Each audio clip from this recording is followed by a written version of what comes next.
रात का समय था, करीब 12 बज रहे थे। रोहन अपनी मामा की बड़ी बेटी के साथ 61-62 वाला गेम खेल रहा था और इसकी मामा की बेटी भी अपनी बुआ के बेटे का लंबा और मोटा घोड़ा देखकर बेहद खुश होती थी और रोज उसको उठा उठा कर देती थी। लेकिन एक दिन ऐसा होता है कि रोहन अपनी मामा की बेटी को बजा रहा था, तभी अचानक वहाँ पर उसका मामा आ जाता है और फिर एक हत्याकांड ऐसा होता है जिसे सुनने के बाद आप लोग हैरान हो जाएंगे।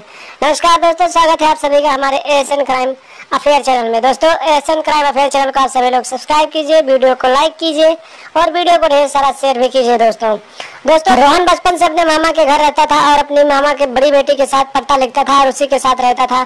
धीरे धीरे दोनों बड़े होते हुए के बीच लव अफेयर हो गया। दोनों एक दूसरे से बातचीत करने लगे, दोनों एक दूसरे से प्यार मोहब्बत करने लगे और जब रोहन बड़ा हुआ तो फिर वो अपने घर आकर रहने लगा। दोनों एक दूसरे से मिलने के लिए बेचैन होने लगे।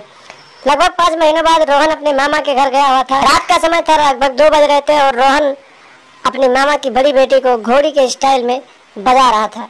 रोहन का मामा लघुशंका करने के लिए उठा और बाथरूम की तरफ जाने लगा। तभी उसने देखा कि उसकी बेटी के कमरे से कुछ आवाजें आ रही थी और उसने जब खिड़की के रास्ते से देखा तो वहाँ का नजारा देखकर उसके पैरों तले जमीन खिसक गई। उसके मामा ने देखा कि उसकी बेटी घोड़ी के स्टाइल में है और उसकी बहन का जो बेटा यानी कि उसका जो भांजा था उसको घोड़ी के स्टाइल में बजा रहा था और उसकी बेटी भी उठा उठा के अपने भाई को दे रही थी। जब इतना नजारा उसके मामा ने देखा तो फिर वो खिड़की के रास्ते से बेटी के कमरे में पहुंच गया और फिर अपने भांजे को मारने लगा। देखते ही देखते दोनों में इतनी लड़ाई हो गई कि फिर मामा गुस्से में आकर अपने भांजे का गला दबा दिया और भांजे की मौके पर ही मौत हो गई और रात को ही मामा घर से फरार हो गया। जब सुबह हुई, लोगों को इसकी जानकारी हुई तो पुलिस वहां पर पहुंची और पुलिस ने लाश को कब्जे में लेकर आगे की कार्रवाई करने लगी।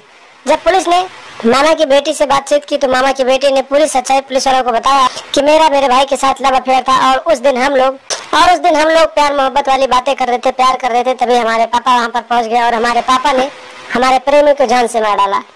बेटी की इतनी गवाही देने के बाद पुलिस वालों ने मामा को खोजना शुरू किया और लगभग 1 हफ्ते बाद उसे हिरासत में लेकर हाथों में हथकड़ी डालकर आगे की कार्रवाई के लिए जेल में डाल दिया। तो दोस्तों, आप लोग रिश्तों की मर्यादा को बनाए रखें, किसी भी रिश्ते में ऐसे संबंध ना बनाए जिसकी वजह से आपकी जान चली जाए।